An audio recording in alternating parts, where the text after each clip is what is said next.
how do you get reimbursed based on this enrollment-based attendance? So reimbursement process for contract providers is as follows. So you have completed your review of your attendance, you've done your internal reviews, you've done the verification of the attendances, the attendant days, the non-attendant days, so these would be the absences, any approved closures and holidays, and for FCC systems, you confirm that PTO is tracked accordingly. The entry is done into CCFA based on our reimbursement policies and procedures, which I will go over with you. And then contract providers will submit to EEC, and the CCRNR will submit to EEC via a vendor certification.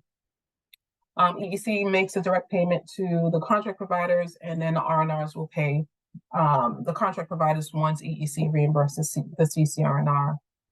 Once contract providers receive payments, they have to review and ensure accuracy. Because what tends to happen is if you have not reviewed your placements accordingly and didn't know there was an adjustment that may have taken place, placements were removed, and now you have a payment of negative, of $30,000 less than what it should have. And now you're like, oh, there was a placement that was done. Some communication could have taken place prior to submission of billing that would have helped not have a payment that's less than what you would normally receive. You're waiting for an override, or you're working through changing a family's placement. So definitely review your payments as you receive them to ensure that is the amount that you're supposed to receive on a monthly basis. Again, for the voucher providers, same process and essentially, except for just a couple of differences. You still would complete and review the internal attendance. You review the verification of the approved closures and the non-attended days. Voucher providers would do their entry into CCFA. Voucher providers submits to the CCRNR on the designated day that the CCRNR has indicated to you. The RNR will review and confirm the billing and then submit it up to EEC. EEC makes payment to the CCRNR. RNR will make a payment to the voucher provider. Voucher provider, again, confirm and review the payments that were received. So what are you being reimbursed for? So providers will be reimbursed for up to the maximum daily reimbursement rate shown on our current DM rate chart as calculated for the region that your program is in, the type of care that is provided, so infant, toddler, preschool, or FCC provider, or school age. And it's based on, again, the family's authorization and the children or child's schedule. So pause there. Full-time care. This is how we're determining how providers will be paid for full-time care. Full-time child care, this is the enrollment and attendance policy, will be reimbursed for families authorized for full-time care and is paid based on the child's schedule. If a child's schedule is full-time, reimbursement will be at 100% of the daily reimbursement rate. So I'll pause there. Reimbursement for child care services for family authorized for full-time is paid based on the child's schedule. If the child's schedule is full-time, reimbursement will be at 100% of the daily reimbursement rate. I'll jump to part-time. Reimbursement for child care services for families authorized for part-time care is paid based on the child's schedule. If the child's schedule is daily part-time, reimbursement will be paid at 60% of EEC's daily reimbursement rate. Now, just for those two categories, and EEC is paying reimbursement based on enrollment and attended days. EEC is paying on all absences. What do you usually see in these two definitions that is not there?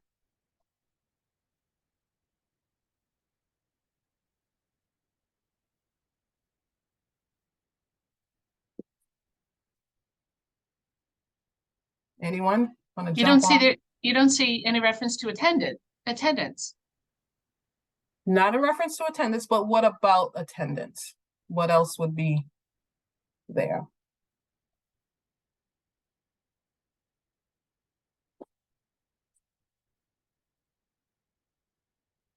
So I mentioned absence days are being paid for. as a part of this reimbursement rate.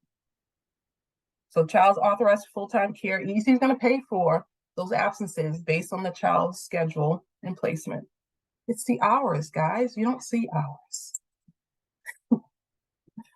We won't have hours attributed to reimbursement based on full-time or part-time. Okay, so let's talk about what that means.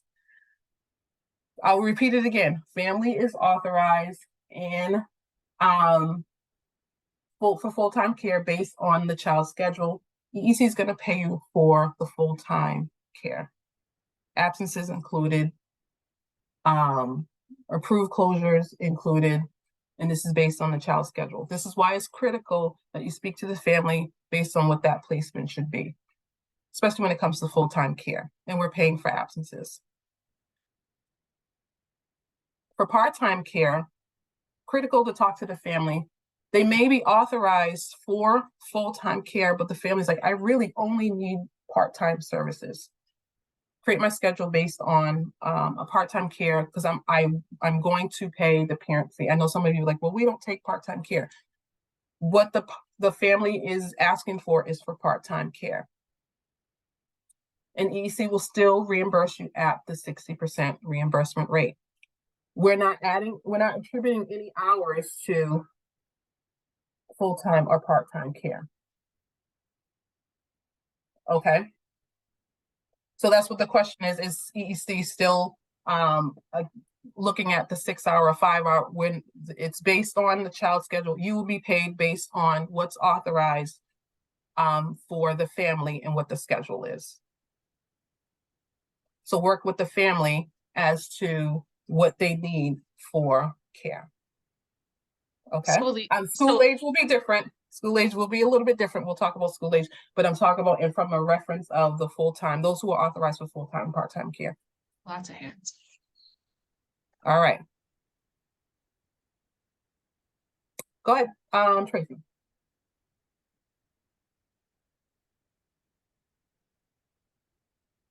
Sorry, if you're saying me, you kind of, you already said school age is different. That's why I was like so lost. You have a school age question.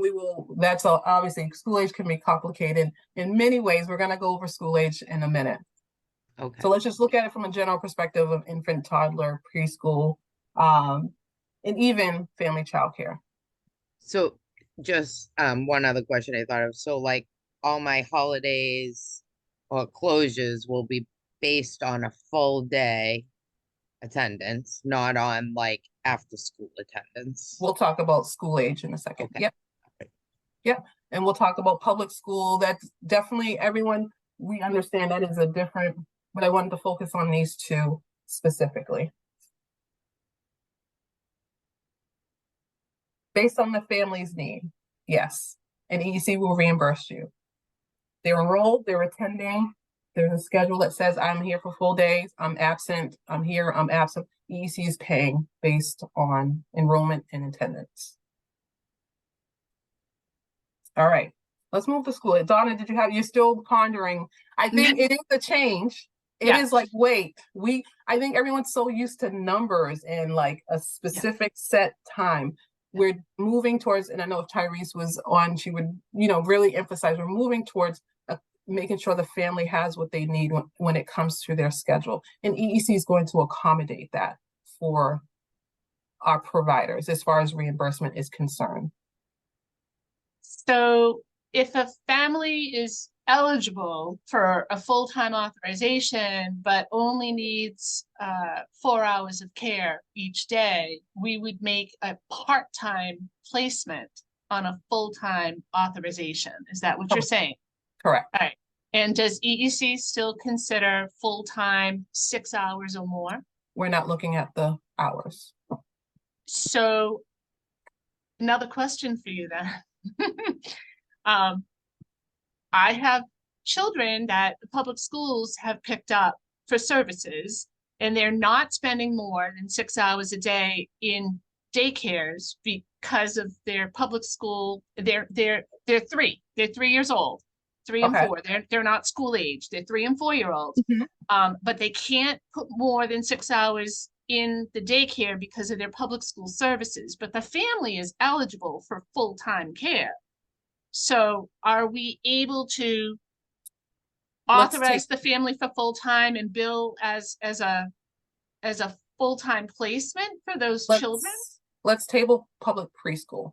So I want to Okay, table the school type of reimbursement. all right.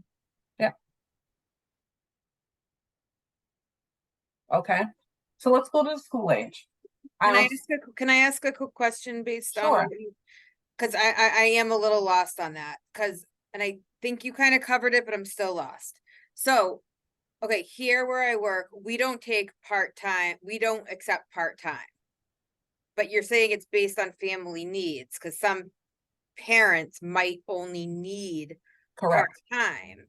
So Correct. are we able to put it in for full-time, so it's billed for full-time, but then the parent only utilizes it? Because what is going to happen is if you put in for full-time and you're billing for full-time, the parent fee is going to be full-time, but the parent's like, I'm only a part-time placement. So that's why communication with the family is key.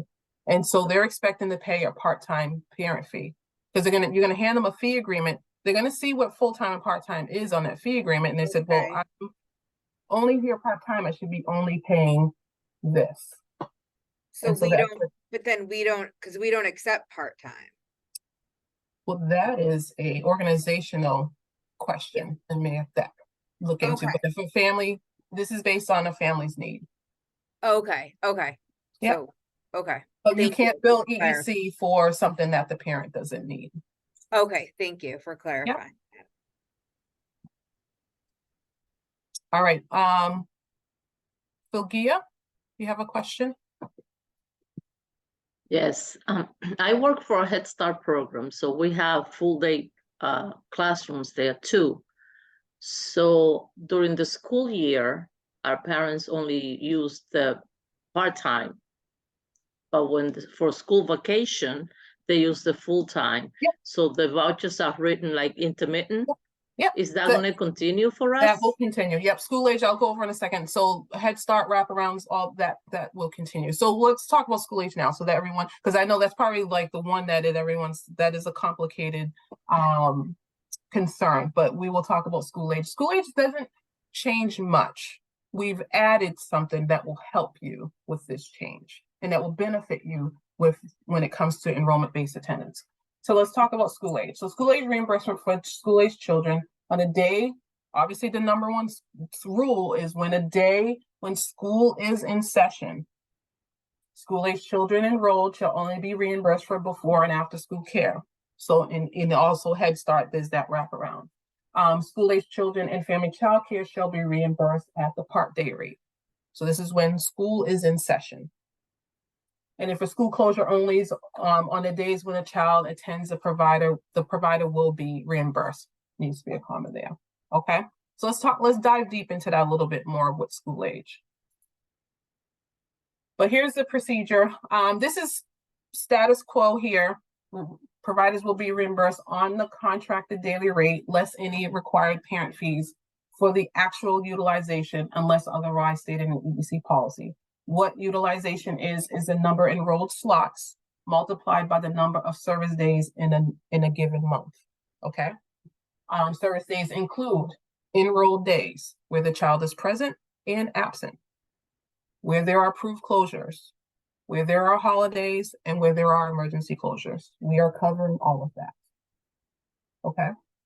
Again, just to emphasize for family child care systems, obviously you must pay your providers who have an agreement with your system at the rate equal to or greater than the regional rate. So that's based on the reimbursement, the daily reimbursement chart, based on the age of the child. So over 2 or under 2. The full day rate is paid when the child is authorized and scheduled for full-time care. We just spoke about that. And then 60% of the full day rate is paid when the child is authorized for part-time care. Providers will be paid when school is in session for before and after school rates. Family child care providers will be paid at the part day rate. Just reiterating the reimbursement. This really is no change here. There's no big change here, okay? It's just letting you know one change is that we are paying for all of the absences that are being accrued by a child. Here's some key reminders when it comes to being paid based on enrollment. Providers will be billed based on the child's enrollment and the hours agreed upon between the parent and the provider, including any schedule changes. Providers may not enroll, and EEC will not pay for financial assistance for families who start before the beginning date indicated on the voucher or the fee agreement. Basically, we talked about that, and if there's if they start before, EEC can't cover it because that's what's authorized in the system. And obviously, if there's a change, you can use the change start date functionality.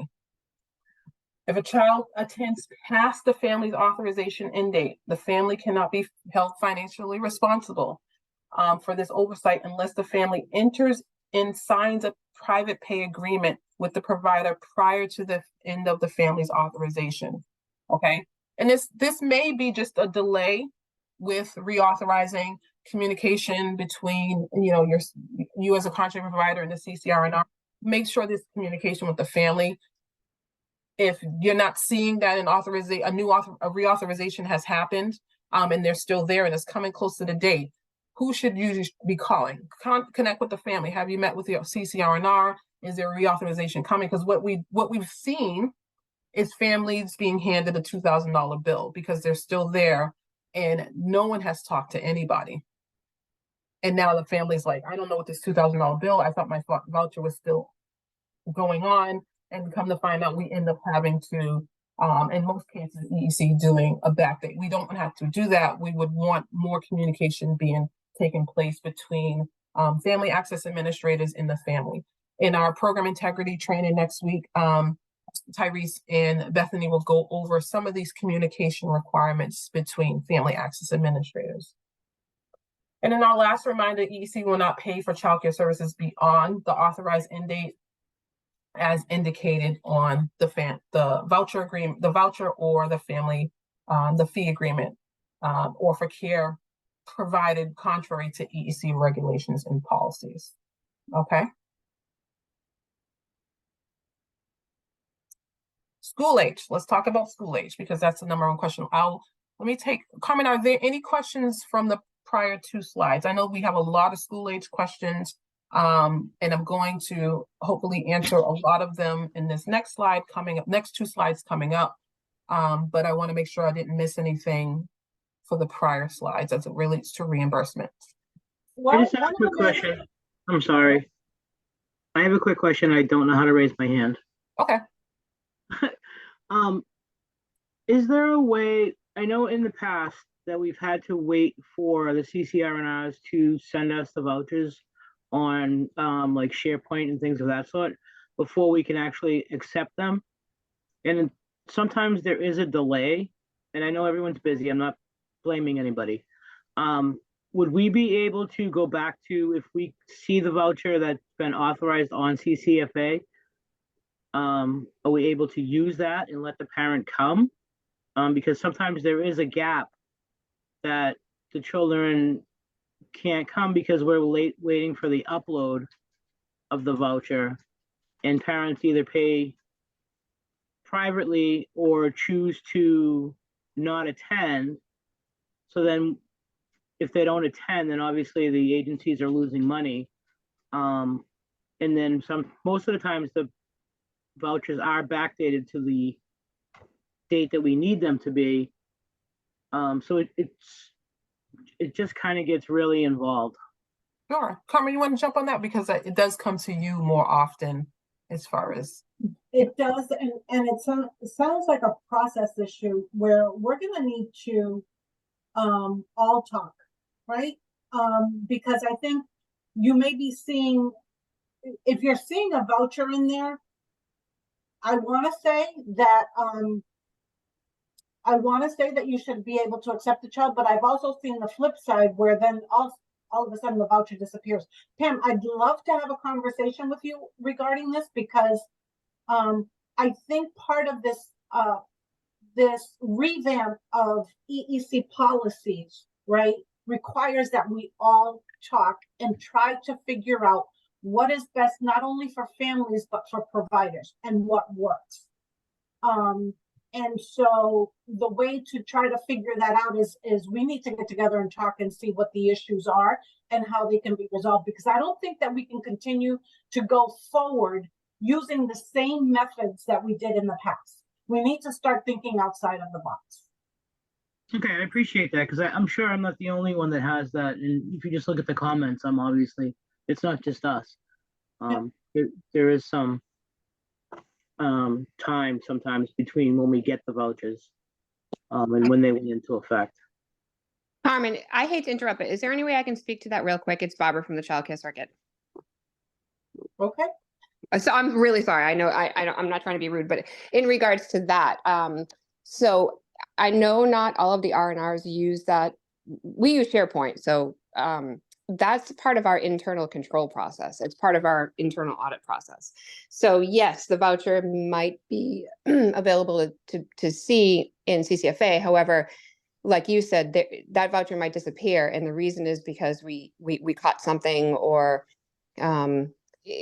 secondary approval might have caught something, and it shouldn't have been posted. So that's part of our internal control process. And I get both sides. I get what everybody's saying. So like you said, Carmen, it's a thing of maybe all of the R&Rs and EEC getting together and, addressing those couple of things. Yeah, so we'll be addressing that in the next week's program integrity and administrative practices training, talking a lot about communications between family access administrators. Yeah, the only way this is going to work, and I know there's a question, I usually tell my parents not to attend until the voucher is done. No, we would not like for that to happen. However, what type of communication has happened before you had to get to this last result of saying they can't attend? Where so that those are some of the things that we can talk about during, but communication, as Tyrese is putting in chat, communication is so vital in these circumstances. Karen, you've had your hand up and you've been patiently waiting. Go ahead. So a bunch of my questions have already been answered, but now I'm getting new ones. So I do look on CCFA and use those for my parents, because I don't get vouchers sent to me. Like, okay. So that's like Pam was just saying. So that's what I always have used. Am I not supposed to be doing that? We definitely need to talk. Yes. Okay. So yeah, we definitely need to talk about this. Alicia, there is a question in the chat. If a parent needs 4 days per week because 1 day per week have visitation with other parents, does this mean we can only be reimbursed for 4 days because we are a 5-day-a-week program and cannot accommodate part-week placements? So EEC has accommodated for those situations in CCFA, and that's the flexible schedule. And so our hope is that you would work with the family in those circumstances, because we have accommodated the system to allow for the 4-day schedule. I don't, Carmen, if you want to add to that, I think. Well, I think it's, again, we need to start looking at things differently. Not only EEC, which we have started that process, but I think providers as well. And it's bring it to the family, because basically they're being put in a corner and saying you have to take a full-time slot, a full-time placement if you want care. And that is kind of unfortunate, because some families are struggling, right? Not all parent fees are 5 cents a day. And to force them to take a full-time slot when they are unable to make ends meet doing that, we need to definitely talk about how to make things work better for both parents and providers. Yeah, I'm just gonna add something in there, right? Like what you're talking about, Carmen, is parent choice. And we can't force parents into making a choice for a program that's not actually meeting their needs, because the program is saying, I can't take you unless you take full time. And then what happens is that parent needs that placement and needs that placement in that area where the provider is. So they say, okay, and they have not been informed of what that means, right? Because that parent, that parent only really needed part-time, which equates to a part-time parent fee. But they've been put in a corner and forced to go into a full-time parent fee. And for some families, that's the difference, right? That's transportation costs, that's food costs, and other costs that they need to be able to care for their families. And I want to add an additional thing. I'm going to add one more thing before we answer your question. The other thing is then that family is entered as absent. And they're actually not absent, because what they told you as a provider was that they would not be able to attend those days. They only needed 3 days or 3 days or 2 half days or 4 half days, and you put them in as full time. So now you can ask your question. So I asked that question.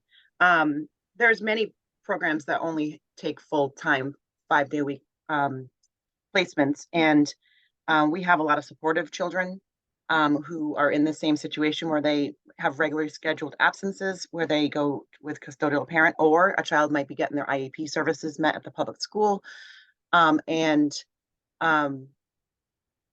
We can't accommodate them. Some of them don't have any fees. So EEC, I feel, should be paying for the 5-day-a-week program if these families have such high needs. Likewise, if a family is enrolled in the program 5 days a week and then mid-enrollment, they tell us that, oh, now their schedule needs to change. Now we have to withdraw them from the program. That doesn't seem right either. So what you're saying is the family initially needed full-time? It could be either way. We have children coming in saying, you know, for the next 2 months, we have visitation on Mondays with another parent. And it might not be long-term, it's just. Yeah, so it sounds like the program may not actually meet that family's needs. But what program can? Our supportive families, yeah, we're throwing it out here, right? We're also saying that it's a conversation. And and I hear you're saying, well, EEC should just pay for it, right? But the parents have a choice, right? Parents have a choice. And so what we're saying is we want to make sure just hear me out. I'm not saying you can't say, oh, my program is full-time. It is, but sometimes it puts a family in a crunch, right? And if the family does take that full-time, you just need to educate them. You need to educate them. For those who have a fee or who don't have a fee, you want to make sure that the schedule is aligned to the time they actually are planning on attending. That's what I'm saying. The parent, you just have to educate the family. You must educate the family of what their options are and what it means. Some families but supportive families are different, because sometimes they don't have the option. So I'm not really speaking about supportive families here. I'm talking mainly about income eligible families. It still doesn't make sense.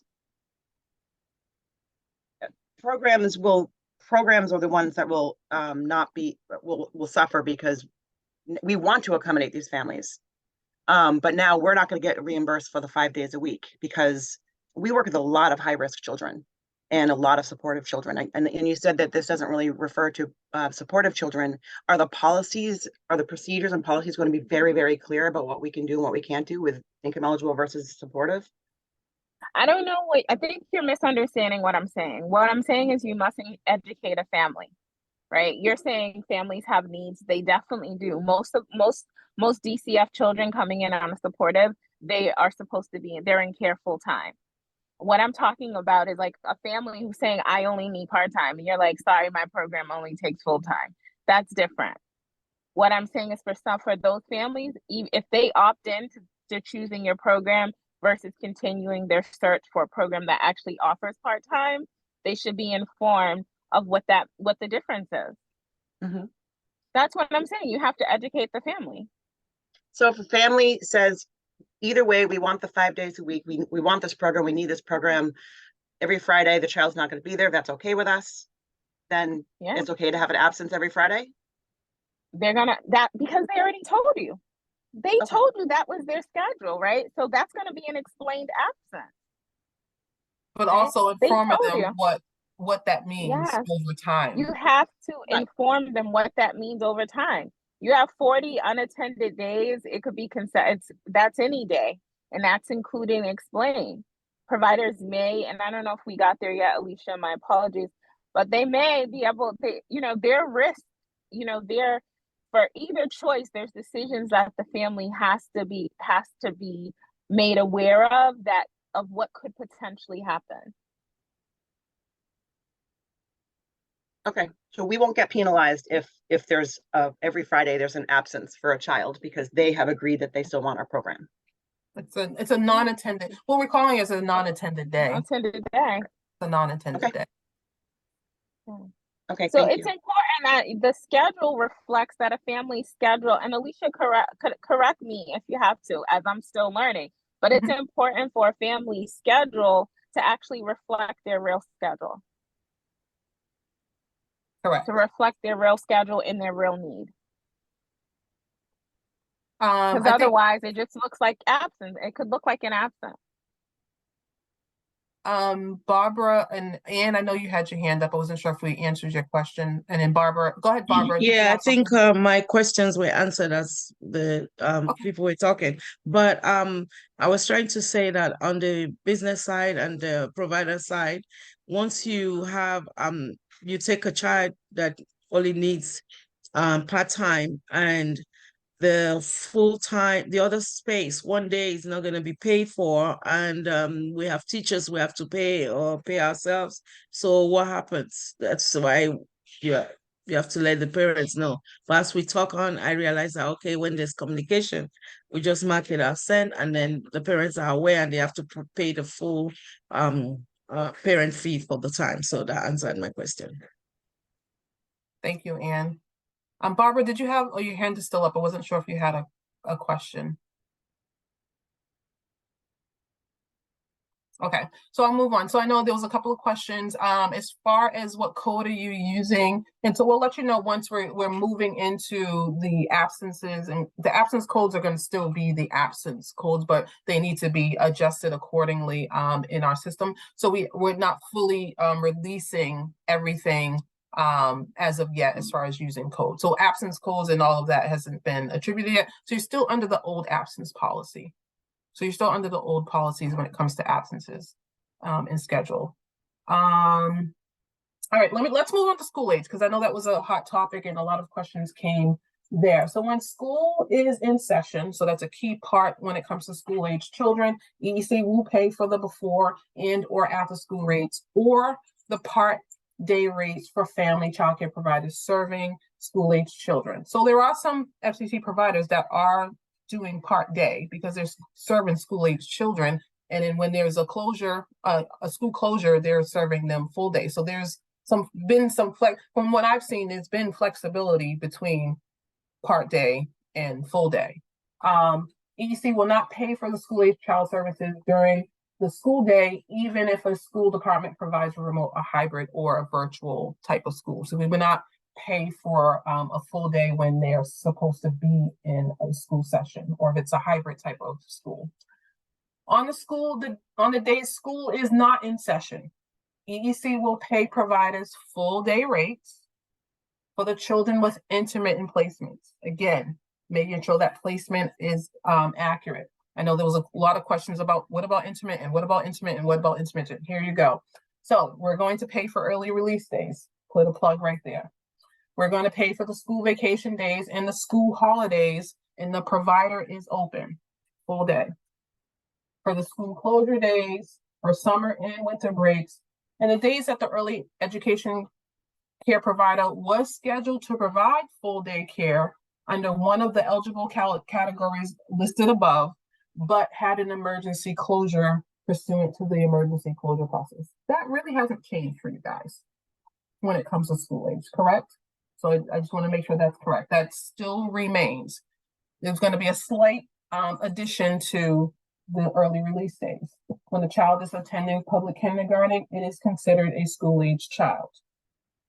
Providers serving families with a 5-year-old who are enrolled in preschool instead of kindergarten in the local school district, we will be reimbursed at the preschool rate less any parent fees. We've received a lot of questions about the public preschool. Right now, we've been dealing with them on a case-by-case basis until we can update our contract and rates, because it looks like what we're going to need to do, it's not going to be in this iteration, is create some sort of a preschool wraparound. And so we'll provide guidance on the K1s in certain school districts, because it's varies depending on the school district related to preschool, public preschools. And so we've been dealing with those on a case-by-case basis. Any questions on the school age key reminders?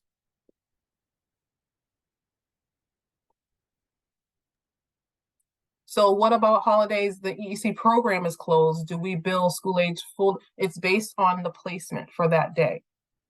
We only pay on the full day is when the school closure days.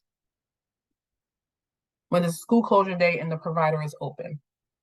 I think that those school age policies as far as billing hasn't changed much. It is still based on that placement there when it comes to intermittent childcare. All right. Let's go to our next slide. Approved closures. EEC will pay for care during approved closure, and then approved closures are holidays and professional development days, emergency closures, including the partial paid emergency closure. So those are when the classroom has to close, but the rest of the program is open. The emergency closure process, that has not changed. So all holidays and professional development days must be submitted on the schedule approved by EEC on an annual basis. Contract providers and FCC systems must submit their schedules to EEC. Voucher-only providers must submit their schedules to the CCRNR. One minor update to this. Payment for emergency closures is limited to 3 consecutive absences unless otherwise approved by EEC. If contract providers need to seek approval for more than the 3 consecutive days, they should submit in writing a request for approval to the EEC subsidy management mailbox, and it will be reviewed by the contracts team, Sandy Fortino Hollow's team here at the department. For voucher-only providers seeking approval for more than 3 days, they shall submit to their CCRNR. The CCRNR will approve from EEC and then send back to the provider, letting them know. And so here's one key update. Tyrese, I don't know if you want to jump on and give them the update when it comes to the COVID closures, if you're available to speak. If not, I can give the update. Just give me 2 seconds. I'm going to jump on. Sure. As it relates to these emergency closures, you must keep documentation on file. That has not changed. That remains the same. Emergency closures beyond the 3 consecutive days without EEC approval may result in denial of reimbursement. And so if you have got it reimbursed, we come back, we ask for documentation, and it was something that has not been approved, we can recoup for those funds. Remember, when you do receive approval from EEC subsidy management or from the CCRNR, keep that email on file. I suggest not to put it in an email folder and then we're requesting it and now you're looking for that file. Keep it in your provider file, some file that shows that EEC has approved for these days. And then EEC will pay the parent fee for the duration of approved emergency closures. And these emergency closure reimbursements are not depending on charging your private families.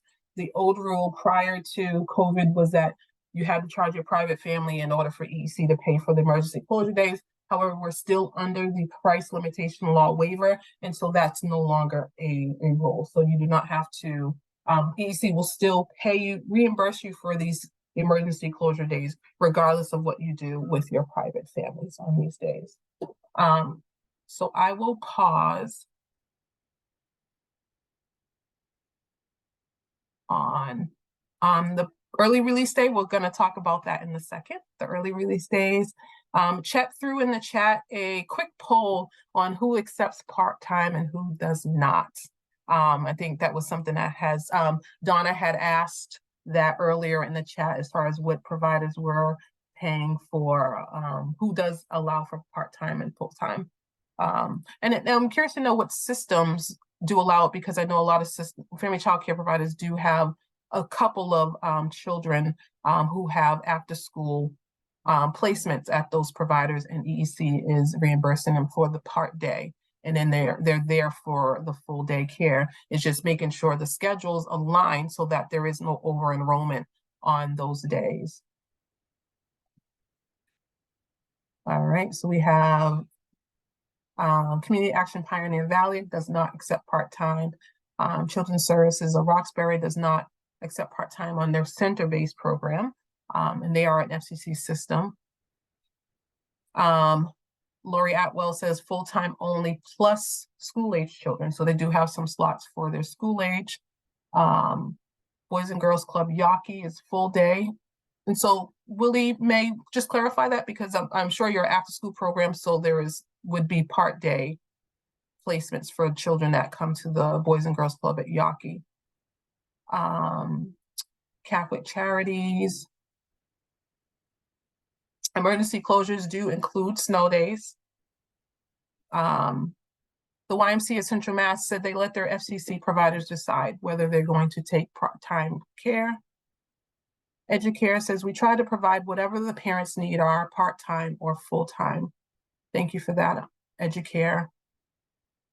Capic Head Start does not accept part-time. Pat Souza, Citizens to Citizens individually allow FCC educators to individually say yes or no. Guild of St. Agnes is all full-time.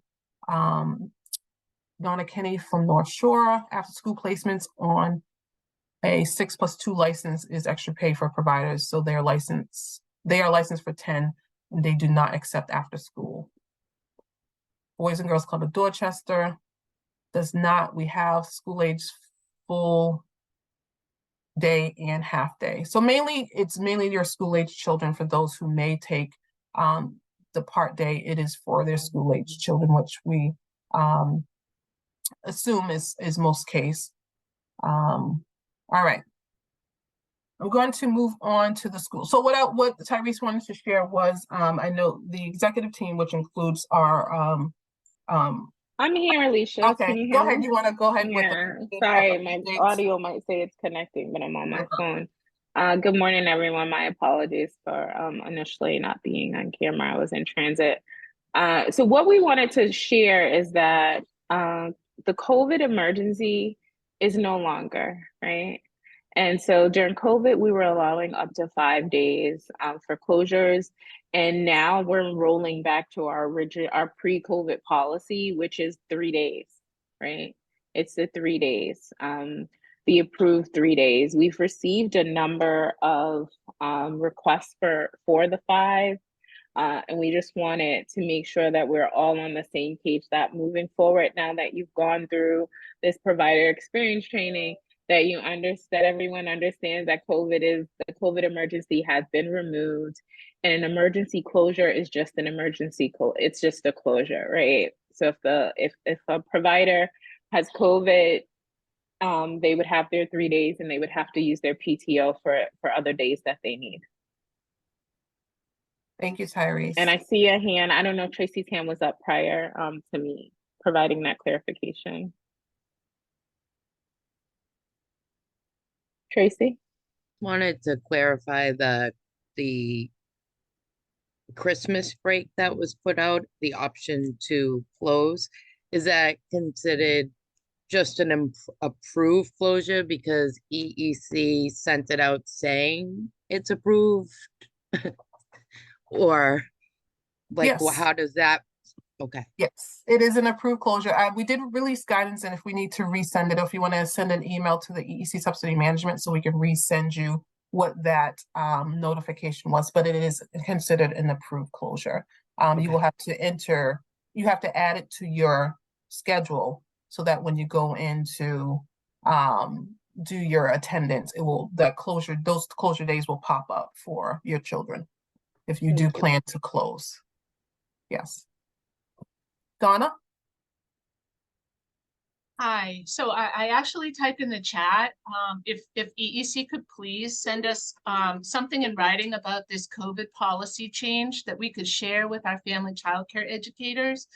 Because Department of Public Health is still requiring a 5-day quarantine. So if we're gonna need to tell them in order to get paid for the full 5 days, they need to use PTO for 2 of them, I'd like something in writing from EEC. And then the other question I have is if they are closing for 3 emergency closures for testing positive for COVID, what documentation, if anything, should we keep in our records to support the emergency closing for those Yeah. programs? So the 3 is, the 3 is fine, and then you don't need the, so the documentation, I think it's more or less just noting that it was a COVID closure, it's more than the 3 where you need to get the approval that needs to be documentation on file. Well, I mean, we've always been told if we have emergency closures for power failures or snow emergencies, that we have to maintain that documentation for EEC auditing purposes. So what have you used in the past? Because this is new, this is 3 years now. What have you used so for? if it's been a snowstorm, I normally keep something from our city hall that in case it was a snow emergency, the front page of the newspaper that says we had 12 inches of snow. Like I keep that. Yeah, for COVID, I mean, what have you been using? COVID, well, we haven't had to put it in as an emergency closure. There's been a COVID code in CCFA. Even for that one, it still needed documentation, I believe. I believe that was it. So what are we supposed to ask the providers for a copy of their positive COVID test? I'm asking you guys, what would be I don't know what yeah. I didn't realize we were supposed to, for COVID closures, be keeping anything special. We were submitting to licensing that a provider had to close for COVID, and they were replying to us with an approval. And now I recognize that that's supposed to be going to subsidy management. So if you're going to have, so my guess it would be if your FCC provider is going to close and they send you notification via email, put that on file. Okay. Yes. So I also want to ask you, how do you code it now when your provider gets the flu? What happens when they get the flu? When they get the flu, it's just provider unavailable. That's a sick day unless they're using PTO. So is the COVID closure in CCFA going away? It will, yes. It will. Okay. So we have had no notices, no memos from EEC. Because CCFA, so remember that this is a phased implementation approach. It has not been updated in CCFA, so we can't give you a notice yet, right?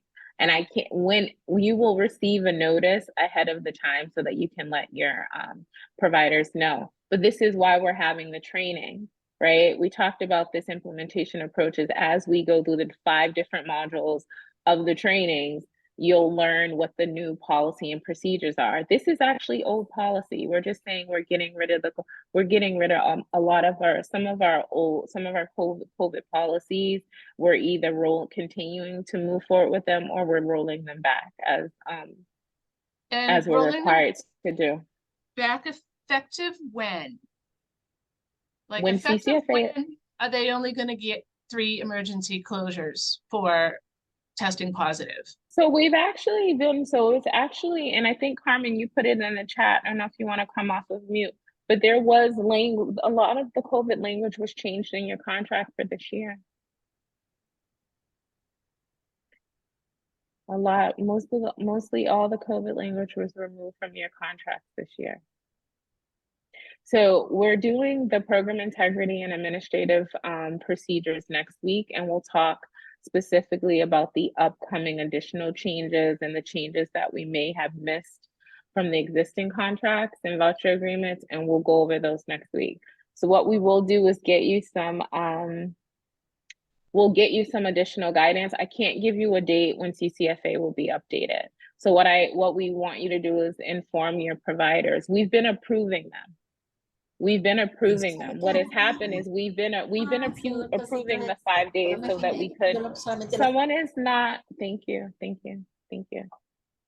So we've been approving them. We understand that, you know, this is a shift. As flexible as we're being with families, we're trying to be equally as flexible with providers during this transition. And I'm sure when Alicia opened, she said we may not have all the answers. There are some things that we're still figuring out. So we're hearing your feedback. I don't know that will change, that this policy will change though. So I want to be transparent about that. Tyrese, this is Andrea. I just want to let you know that we removed the word COVID from the closure label a while ago. Now it only references EEC/licensing approved closure. Thank you, Andrea. So it's already done in CCFA. So we will get some additional guidance out. I seen in the chat, and Alicia, I may have missed some things. I seen that there was some confusion. Yes. So we'll get out some guidance on it so that you can actually provide it to your providers. It's important the same way that you educate families, that you're educating your providers too of the changes and what the impact is. Andrea, I'm going to want you to, so Cindy and Pam, I do see your hands up.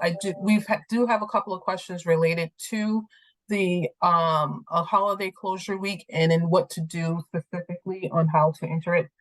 Andrea, can you definitely come back on and just explain using what that looks like? Sure. It's also detailed in the, I believe, the procedure manual posted on our website.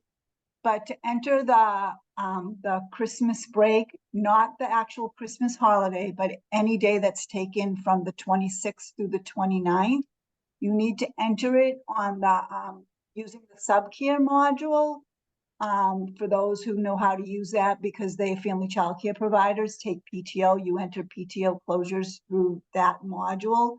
You're going to select the EEC licensing approved closure, enter the dates, and then you go back to the admin page and then you process the closure so that it gets posted to the applicable providers. Thank you. Yeah, I just want to be really specific. You cannot enter those dates through the managed schedule process because it will count towards the number of paid closure holiday closures that you're allowed to use. And so you're like you'd be bumping against those 13 days that you're allowed.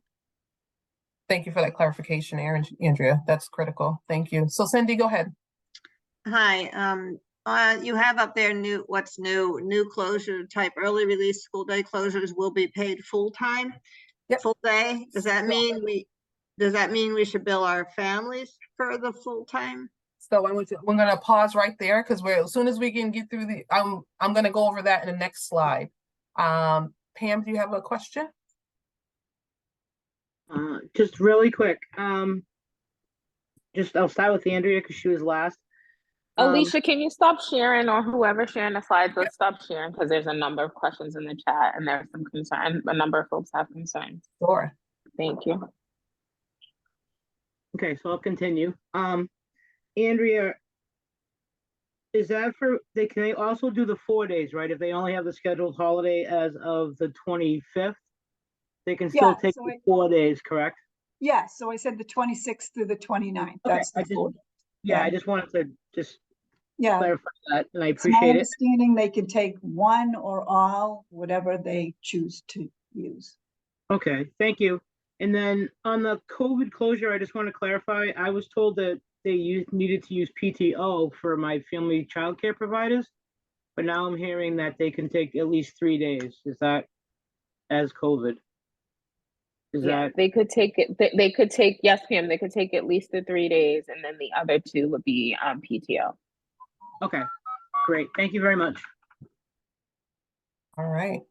Myra, you definitely have a great point about making sure when we implement certain policies, especially when it does affect our family child care educators, that It's an inclusion of them being notified of some of these policies. So we'll definitely work with our comms team on ensuring that everyone is aware with a lot of these policy changes. Thank you for that comment.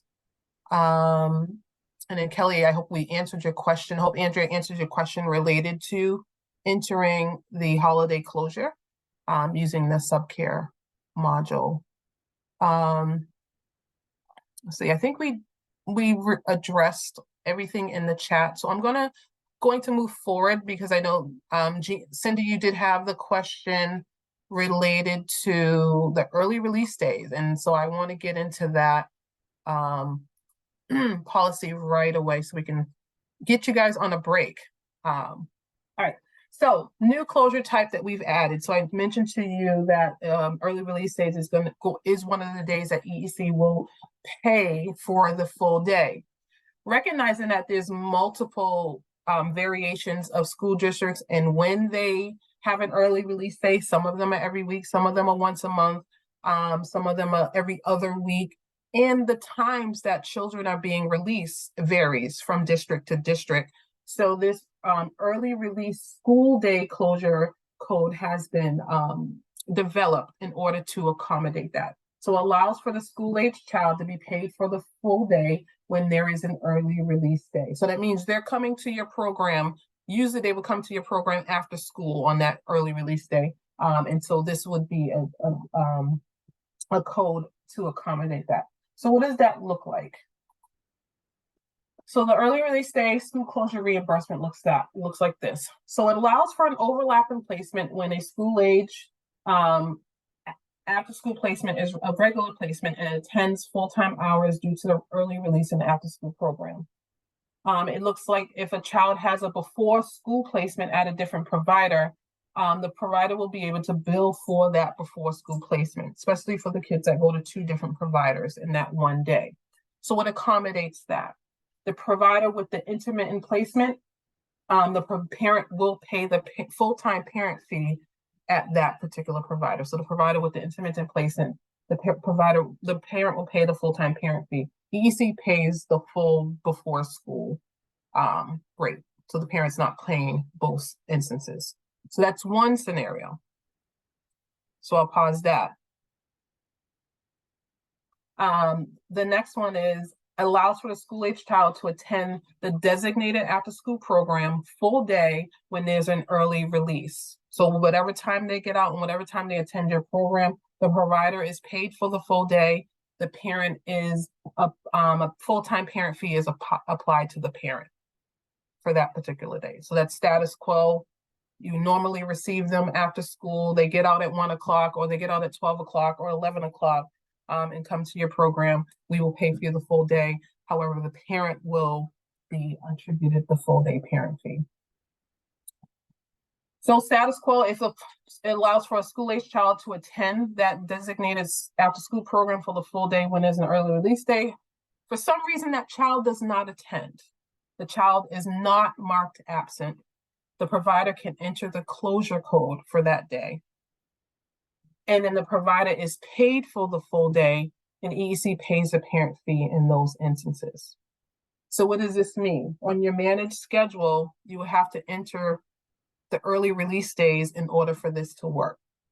So that when you're going to do the attendance on that week with the early release days, the code for you to be paid for the full day and that child attends on that Wednesday, let's say that Wednesday is the early release day. When you say the child attended, you will be paid for that full day.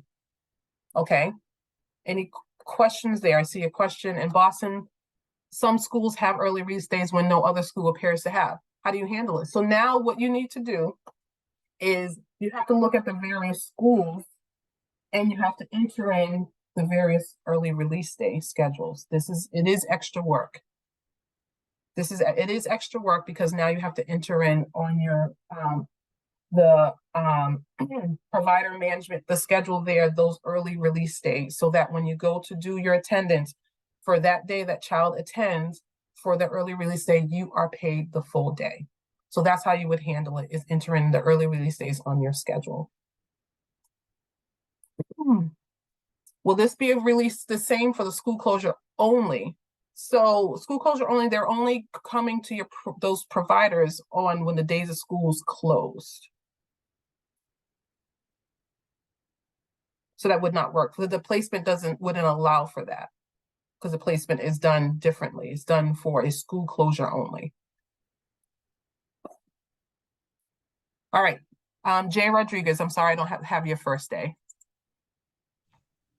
It's Jennifer.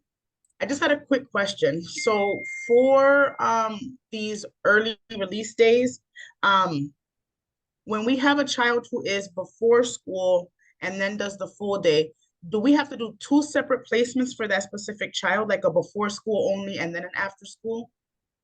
It should already, the placement should already, they go into a different site or your same site? Yes. For so school? like for us, our before school is here at Tower Square, and then we have off sites that they would go to for after school.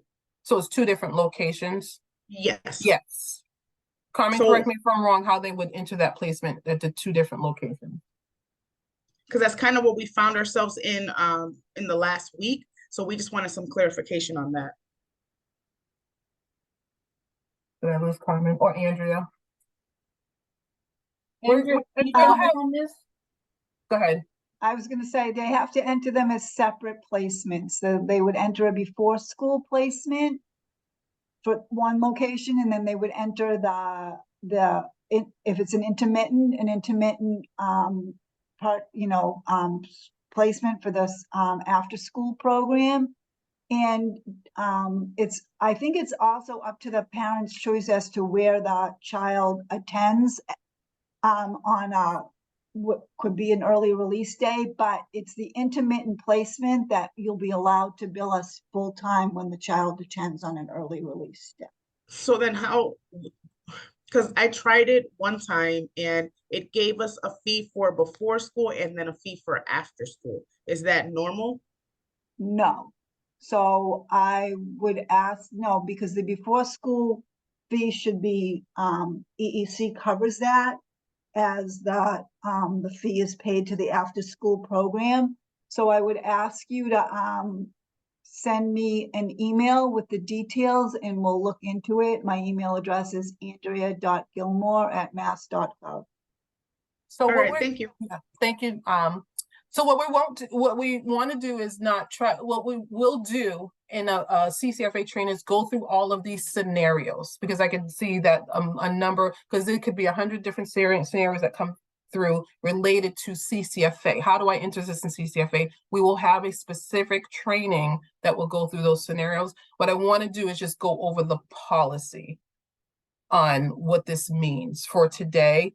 When this is available, obviously you're going to want to see, how do I do this work in the system? Because I can already see they're looking at, how do I do this in the system? How does this all work? But this is what so I want to address the policy questions, let alone the CCFA entry questions specifically. So let's go back to a couple of questions that we can answer. So if a child is before school and after school, but only comes to our program after school, they should be regular and not intermittent. They come to us on full days and not the before school site. And today we might need clarification on that. But let me jump to another one. If a child doesn't attend school, but we still provide the services and transportation and cannot charge, can we charge for the full day? So if it's scheduled for them to attend your program after school, normally they have an early release day, and then the child is absent and does not show up to your program for that early release day, yes, you can enter in the closure code for that day. And if Pat says, so if I understand, if I enter the early release day, EEC pays us the full-time rate, and the parent pays for their full-time fee for that day. It's only when the parent is absent and you're using the closure code that EEC pays for the parent fee. So it's this box here. If the child normally comes as designated to their designated after-school program, you're able to bill full-time, the parent has to pay the full-time parent fee. These will be entered on the managed schedule. Once we release the date that this will be ready for entry. So you wouldn't enter them now, but we will let the field know when it's going to be available, and we will have a separate CCFA training to show you what this would look like in the system. Willie Mae, I understand you serve about 18 different schools for Metro, Metco, Charter, and BPS have all early release day schedules. Yes, you would have to enter them separately, unfortunately. And the CCRNRs would have to do the same. So just to clarify, for before and after school intermittent placement, if we have an early release, is the parent billed the full day parent fee? Yes, the parent will be billed the full day parent fee as long as they meet this specification that they attend, you bill full-time, the parent fee is full-time. If they are marked absent for that day, you would put in the closure code and not an absence, and EEC will pay the parent fee.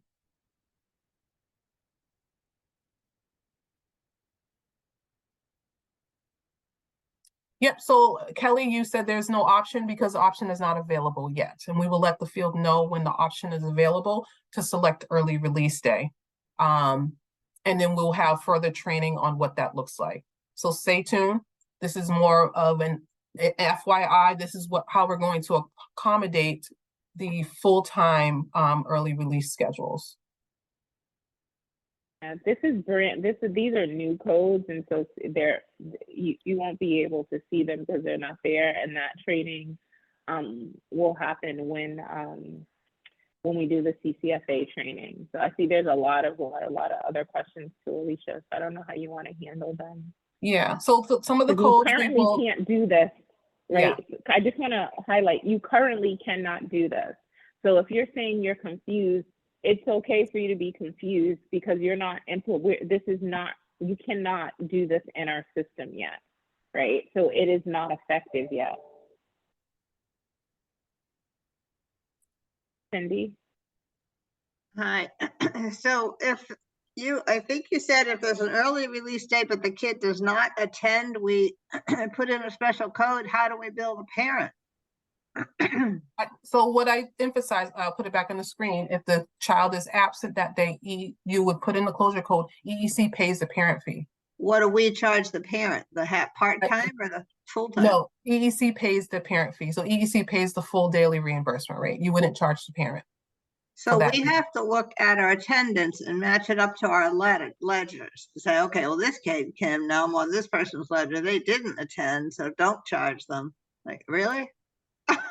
Individually with 150 kids?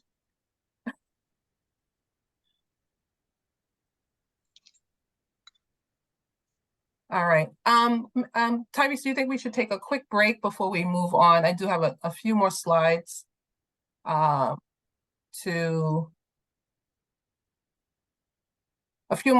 we can take a quick 7-8 minute break for everyone to take a breath, and then we can come back, finish this up. Does that make sense, Megan? That sounds good, yeah. Okay. We'll come back maybe at 11:30. Yes. Perfect. All right, everyone, welcome back. I hope you had a great quick break, and we're going to move forward with our reimbursement based on enrollment section of the provider experience. And I just want to reminder that you can certainly drop all of your questions in the chat. These are being recorded and being collected. We have our team from KPMG here that is creating a frequently asked questions document for you. But also I remind you that there's a lot of specific scenario questions that we would love for you to send to the EC Subsidy Management that we can help respond to. But this is also a recorded session. We're trying to have a recording that will be shared to others that would need this information as well. And so we definitely are grateful for your questions. And also a reminder that a lot of these things aren't in place yet. And so we want to emphasize a lot of the policies, some of the CCFA coding is forthcoming. It is forthcoming, and we will let you know. We'll provide some guidance as to what can you do now, what things have to wait until we update the system so that they can accommodate a lot of our changes to our policies. And so Giselle, I'm gonna pause. I'm gonna pause right here. I'm gonna get through a couple of slides. If you have a question, if you want to drop it in the chat, if it's related to something in the previous slides, we will circle back and provide with the answer. All right. So before we move forward, the next couple of slides, I'm just gonna prepare you. It's just a preview of what's to come when it comes to the CCFA codes. These are codes that, based on the policy, you wouldn't use them now. We want to give you a preview of what the codes will be when it comes to the enrolled versus attendance, okay? So these aren't codes that you would use now based on the policies I'm presenting today, but these are codes that are being prepared for you, and so that when we provide you with the release date and you do have the CCFA training, we would say, okay, this is the effective date as to when you would use these new enrollment codes. All right, everyone understand that? Okay, let's move forward. All right, so here are the code updates that we are working on in CCFA so that you can reimburse based on enrollment and attendance, based on the child's authorization and placement in the family schedule. The EN codes are not unfamiliar to you because you do have them now. However, the policy on how they'll be used will change. We are adding some additional codes to accommodate some of the intermittent placements as well as part-time intermittent, but your codes will all start with an E because of this type of enrollment-based attendance that we're moving towards. Here's the next set of codes that accommodate some of the flexible attendance. Again, it's based on enrolled.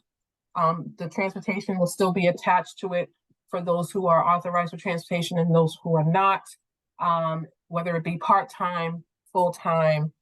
These were the codes that will be available to you once we train you on how to use them, and then we give you a release date on when they're going to be used. And then we still have the codes that will be in our system that won't change. So we have still the non-billable codes as parent refused, provider refused. Your approved closure codes, again, payment based on the schedule, those will still be available to you. And in any of the intermittent closure codes for school-age child to be in care for the full day. And then payment is not based on the schedule if authorized for full-time. So those will still be available. Those will not change. Also, the absence codes will be updated as well, and we'll let you know what those will be once they are made available to us. So again, these codes are not available now for you to use for this enrollment-based attendance. This is just a preview of what's to come. And once you are trained in CCFA, we'll provide a release date on these codes. All right. So next, substitute care reimbursement. This has not changed. Just want to highlight a couple things as it relates to substitute care reimbursement. That obviously the main point is EEC will only provide payment to one provider at a time. Families cannot hold enrollment at one early education and care provider while a child attends another provider. Policy that all of you should be aware of. We will not provide payment for a child to receive early in education and care services with two providers for an overlapping period of time. So there should be no overlapping placements for a family. If a family's provider is unavailable to provide care and substitute care is provided, payment is only paid to the substitute provider. Substitute care must occur within the same umbrella or FCC system, program type, schedule, and region as the primary early education and care provider. Center-based early education providers may close one location and offer substitute care at another location, but EEC will only provide payment since both location would be considered under the same umbrella. So that's not a new policy, that's something that's in place. However, we may pay in certain circumstances, obviously, if there is a family child care provider that is using their PTO time in accordance to the PTO policies for FCC providers, EEC will pay for both the PTO day and the substitute care provided for that day. When there is emergency closure, we still allow for the partial classroom closures for a single classroom that is a part of a larger program to be closed. However, that is not eligible for a substitute care, okay? And then obviously for center-based providers, if you do close one location and offer substitute care at another location, we're only paying for that one location. Substitute care is not available under those circumstances. So that's a policy that has not changed, but want to reiterate during this training. During investigations, EEC has a few months ago released an update to the inactive provider policy. And so what we wanted to do is make sure that our reimbursement policies align with that inactive status. And so EEC will only be requesting that in FCC provider go inactive in the most serious cases. And so if they're in that inactive status, they're not eligible to receive financial assistance reimbursement during those pending investigations. And this includes any grant payments. All other circumstances, reimbursement is allowable. So this is really when it comes to inactive status. If a program appears to be facing some of financial administrative challenges, Family Access Administrators, so the systems can connect and report those concerns to our Deputy Commissioner for Family Access Engagement, Tyrese. Okay. We do have the right to recoup an event that the reimbursement was prepaid. So if you receive payment and then there was like a lag in the active status, EEC does have the right to recoup. All right, so offering scholarships and discounts. So as I mentioned earlier during the emergency closure, approved closure slide, that EEC is still under the waiver from Operations Service Division when it comes to the price limitation law. And so what that law stated prior to COVID was that you could not charge your private pay families or your employees a lower price than the daily reimbursement rate that EEC was reimbursing you. However, because we are still under a waiver, EEC will not be enforcing that requirement. And you can charge, you can now offer discounts and scholarships without requiring restricted revenue to cover the differentiation of costs. Okay, so that waiver is still in effect. If you are going to provide some sort of flexibilities with your private pay families or offer any discounts or scholarships to your employees, make sure there's equitable policies surrounding those discounts and scholarships, and that it's clear and that it's published. Okay, if we receive the complaint, the first thing we're going to ask you is for some sort of policy or handbook that describes what your policy or your procedure is when it comes to offering discounts or scholarships to your private pay families or your employees. All right, moving right along. So this process, for the next couple of slides, we're going to talk about your process for issuing payments. However, I wanted to stop and make sure no one had any questions on the previous 3 slides related to substitute care, related to offering discounts or the inactive policy. And if we do not, we can move right along. All right. So issuing payments. So the contract providers, they do have their specific process, and you must utilize the Child Care Financial Assistance System to complete all of your billing and services that are rendered. A note from Sandy Fordio Hollow, our Senior Associate Commissioner for Financial Management. As most of you contract providers know, that effective this fiscal year, that a signed hard copy of your payment voucher is no longer required. And so that payment voucher, including flex pool services and CCFA, has been revised under the vendor certification box. And so remember when I talked about doing that review of attendance, doing a second review of attendance, entering into CCFA, and you're now going to submit billing, now you're going to receive a pop-up message that generates in CCFA when you generate your ledgers, and it's a certification that confirms that the billing is correct. So that's why that process, those pre-steps are necessary prior to you submitting up to EEC. That certification now replaces the need for a wet signature and for the hard copy payment voucher.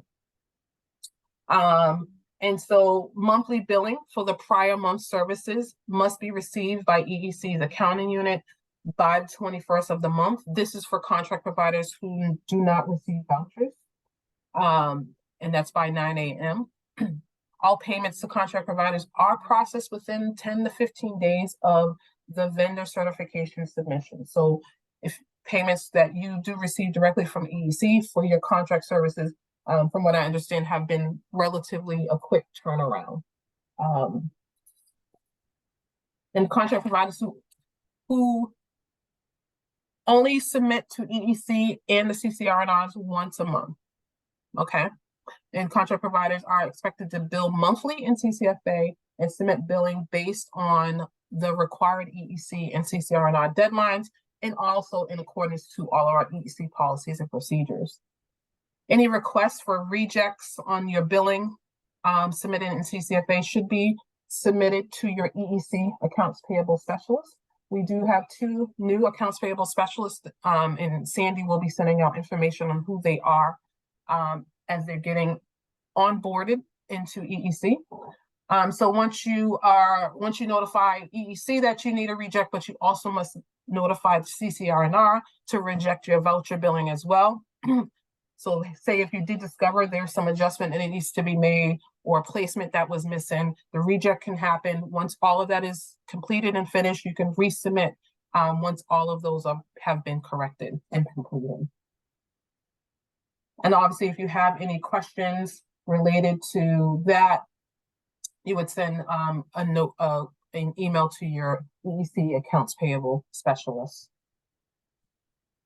For the voucher process, obviously all voucher early education providers also has to use CCFA to complete and submit their monthly billing for the prior month services. Again, going through the process of reviewing attendance, reviewing secondary review of attendance, entry into CCFA, submitting it each and every month to CCFA. Once they submit up to the CCRNR, the respective CCRNR, it is reviewed and approved by the CCRNR.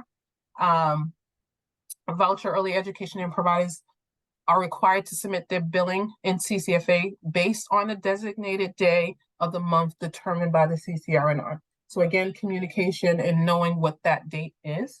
Then CCRNR submits their billing on either the 10th or the 21st of the month. So there's 2 opportunities for them to submit billing. However, all providers only have 1 time to submit billing for that particular month.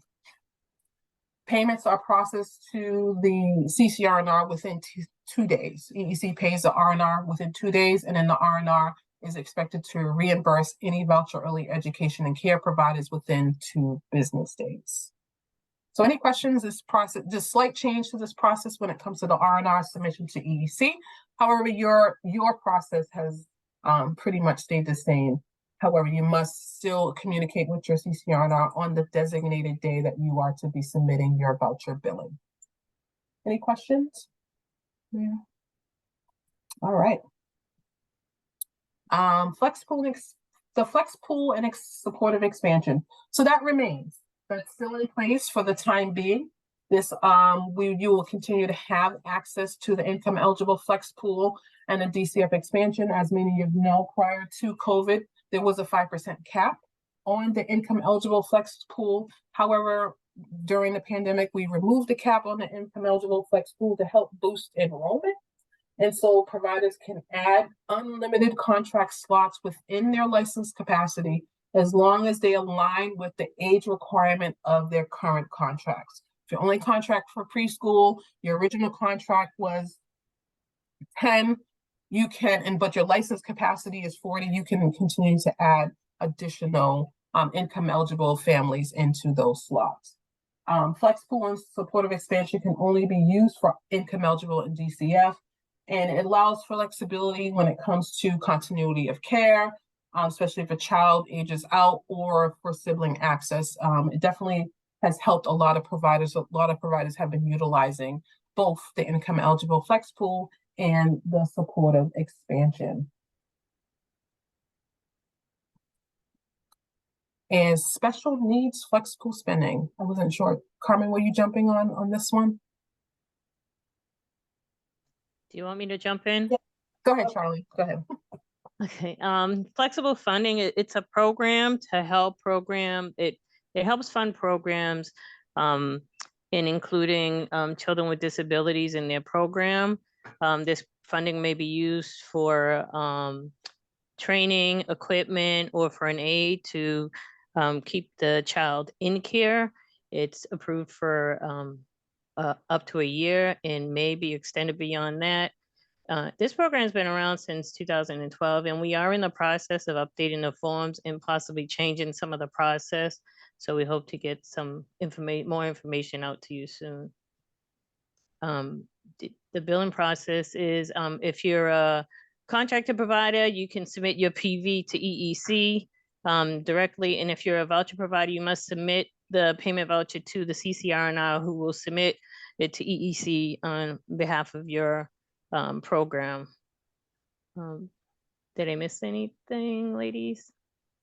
No, there's a question in the inbox about FCC providers having access to special needs flex pool. So we haven't received many requests for SCC providers, but if they go through a system, the system must apply for them directly, because we do make payments directly to the systems. But a family child care program can also submit on their own behalf if they're independent. Thank you, Charlene. Thank you, Giselle, for the question. All right. Final slide in this section is denial of reimbursement or payment holds. EEC is allowed to, in May, deny reimbursement of child care services when the care provider does not meet EEC health and safety standards, so provider has gone into inactive status. The early education and care provider fails to follow any EEC regulations, policies, procedures, or contract requirements. So as a result of a fiscal monitoring review or any other special review that has taken place, that we have determined that there needs to be an adjustment and then a reimbursement or recoupment back to EEC. EEC, we may hold reimbursement of child care services when if you are in the middle of a fiscal monitoring review and an adjustment needs to be made to an authorization because of an income miscalculation and the parent fee was incorrect, whether it be parent refund or refund back or recoupment back to EEC. We do give you time to complete the adjustment, but at some point we would need the adjustment completed, so that may cause for a hold on your payment, and we would let you know, because what we want to do is make sure the placement and authorization is correct prior to you billing for that next month's services. Any sanctions issued by the Operations Service Division. So contract providers and CCRNRs are required to submit a uniform financial report to OSD on an annual basis. Extensions can be requested, however, they must be adhered to. So any non-submission of the UFR gone beyond the extension, EEC will receive a sanctions letter from OSD to tell us to stop payment or to hold any future reimbursements to your program. EEC will work with you. We will contact you first before we hold payment to find out what the status is before we would implement this sanction. But also any non-submission of required contract documents by any designated deadline that would come from the EEC contracts unit. So that's your contract renewal, any contract conditions, or the new federal report for FADA. And so those are required contract documents that would result in any holds if you do not submit those contracts in time. All right, so we do have a question related to slots. And it says, our contract is for 50 supportive slots. Our enrollment has declined over the last 6 years. We only had 25 supported contract slots. but we have continued to be paid for the 50 slots.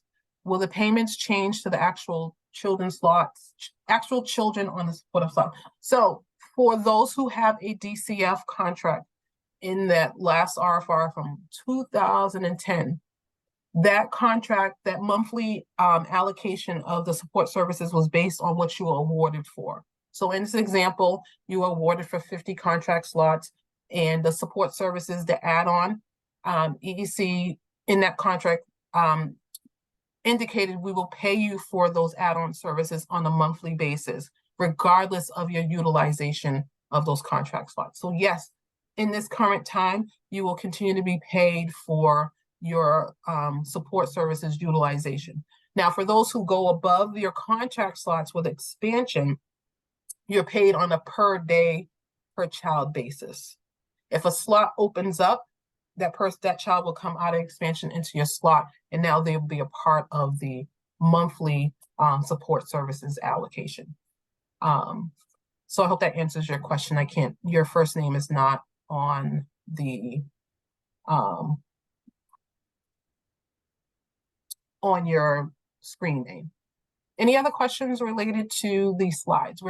We do have self-employment next. I think we may end up we should take a lunch break prior to diving into self-employment, because I know that could potentially be another hour-long conversation with your questions, because we will be doing a deep dive into self-employment. So Megan, what would be our time for the lunch break and to come back? We can do